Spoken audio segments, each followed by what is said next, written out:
Hi అండి. సులువుగా ఈజీగా టేస్టీగా ఎగ్ మసాలా కర్రీ అండి.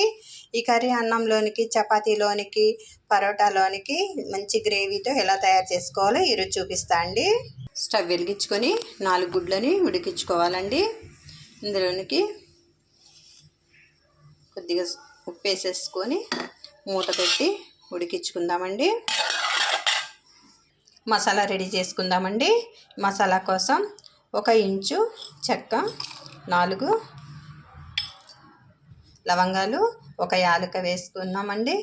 1 టేబుల్ స్పూను ధనియాలు, ఎండి కొబ్బరి అండి 1 హాఫ్ టేబుల్ స్పూను, పచ్చి కొబ్బరి ఉన్న వేసుకుంటే చాలా బాగుండిద్దండి. గసగస అండి 1 హాఫ్ టేబుల్ స్పూను, జీలకర్ర 1 హాఫ్ టేబుల్ స్పూను, 4 పలుకులు జీడిపప్పు వేసుకున్నామండి. గ్రేవీకి చాలా టేస్ట్ వచ్చిద్దండి. గ్రేవీ కూడా చాలా బాగా వచ్చిద్ది. ఇందులోనికి అల్లం వెల్లుల్లి